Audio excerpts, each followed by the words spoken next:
to Dufferin Park. I'm standing on site of our new expansion to the allotment gardens.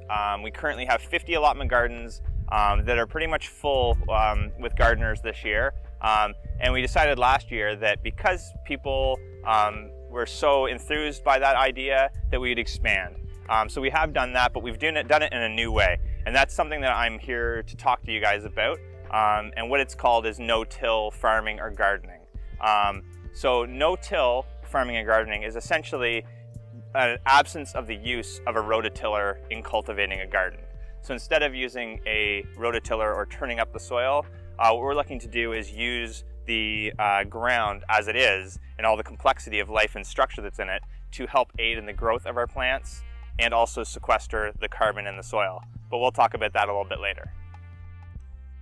All right, so here we are on the site of our no-till garden.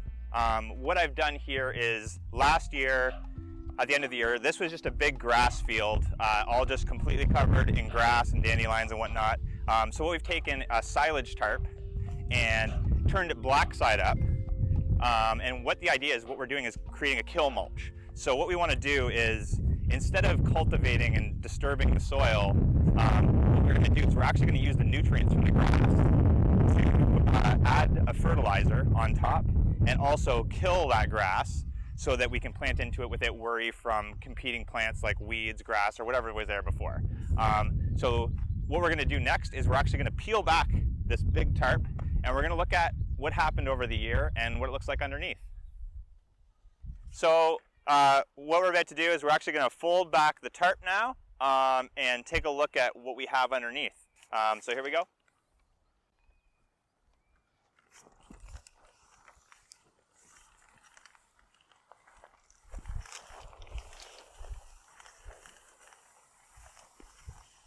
That should do there. Yeah.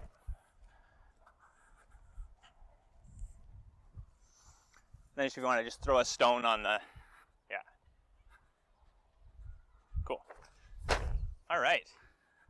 So here we are, and this is what we have. So like I said before, last year, this was completely green grass.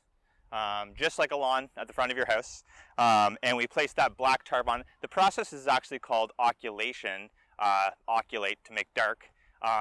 But the other thing too is it also collects a lot of heat. So it puts a lot of heat into the ground and sort of almost like burns the grass. But we're depriving it of sun, we're depriving it of water. But surprisingly, even though we're having a very dry year this year, the soil is extremely moist under here. This is like a very wet soil. Left underneath the tarp.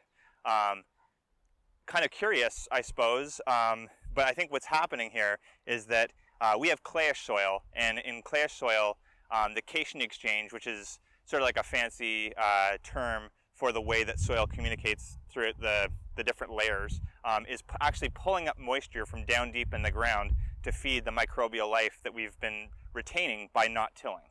So let's take a little closer look at the ground and see what's been happening over the year. All right, so here we are. We've pulled the tarp back, and you can see the span, 10 by whatever it is, 60 feet or whatever. And what's brilliant is, you can see all this grass fiber that's all over the ground. So all of that was grass, and now it's broken down and is essentially composting on the surface and releasing the nitrogen that it took, that's what makes it green, back into the soil. And nitrogen is a key nutrient for plant growth, which I'm sure you know. The other really brilliant thing that's gone on is there's little tiny holes all throughout the property here.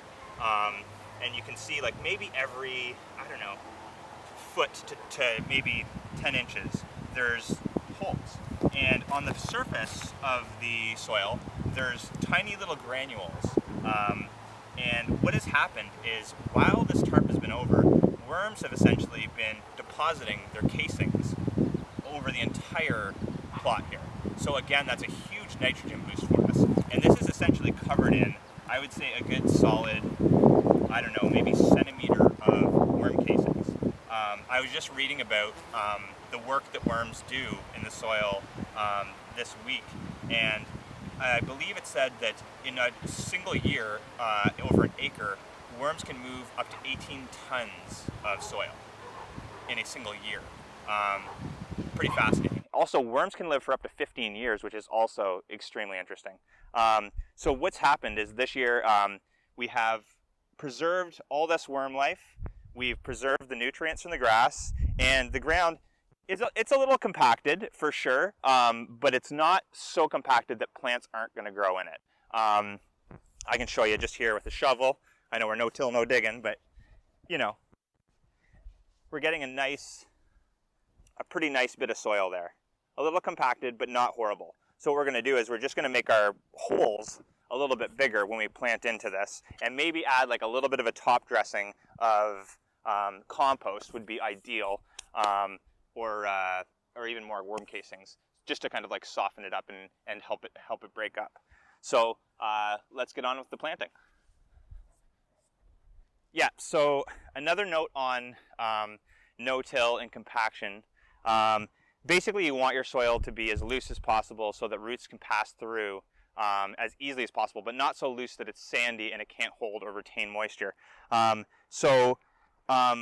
of the options here possibly would be, if we didn't want to garden here at all this year, if we wanted to keep all the veg plants out, we could cover crop this entire area with oilseed, daikons, or clover or rye. And what that would do essentially is the root systems would help break up the compaction, deliver more organic matter to the soil, which holds the nutrients for the plants, and also give us a top dressing of green manure, again, to invest even more nitrogen, phosphorus, and potassium into the soil. But we're going to go ahead and maybe just like loosen it up a little bit and start throwing some plants in, and it should work beautifully. So we have our first no-till farmer here at the new site. This is David. And David's got some broccolini and cabbage. Is that what we have? Yep. Sweet. Cabbage. Yeah. So we're going to go ahead and loosen up and aerate a little bit. Basically, that's just the act of, like, essentially we're not breaking the structure. We're just looking to loosen up and let a little air back in. We're not really disturbing much. We're just sort of giving the soil a little push to allow for it to soften a little more, just to help with compaction.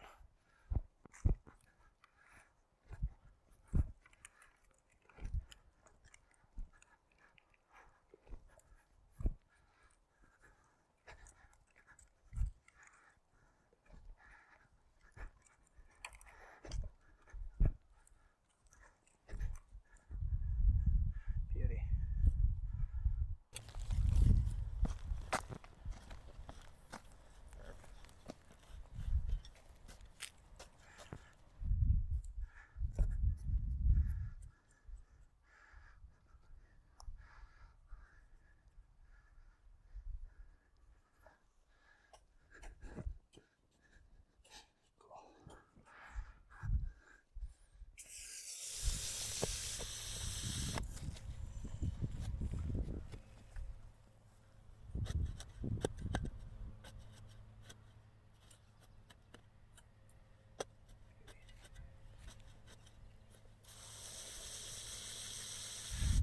So what we've got in here is just a little bit of triple mix, because we don't have a compost going here yet this year.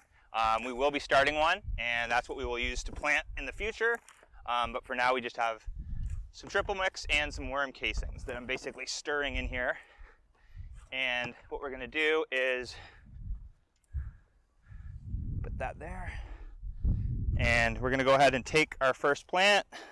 And what the idea is here is we have created a larger than normal hole just to sort of like allow the plant to get some good early growth going on, get it accustomed to its climate, and also to help it get vigorous so it can push in to the tougher native soil. So put the plant in. I've already watered the hole, and then and some of the native stuff mixed in as well. And the interesting thing about when you water a plant after you first put it in the ground is absolutely hydration is huge for a plant. But the other neat thing about it is it creates a conductivity between the plant roots and any air pockets. So it kind of closes the gaps in the soil under the ground so that basically the roots don't have anything stopping it. If there's an air gap, if there's a hole, the roots aren't going to push it. It's going to stop them. So the water actually compresses the soil in down around the plant roots so that everything is basically shooting out into the soil as soon as it can.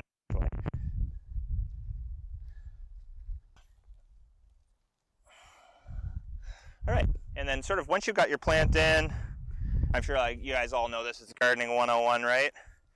Give it a little bit of a water. I always create a little bit of a moat too for plants when I first put them in. Just keeps the water in toward the roots, directed in toward the roots. And there we go, cabbage planted. Sweet. You want to plug the plants in? I'll throw the fertilizer and the stuff in.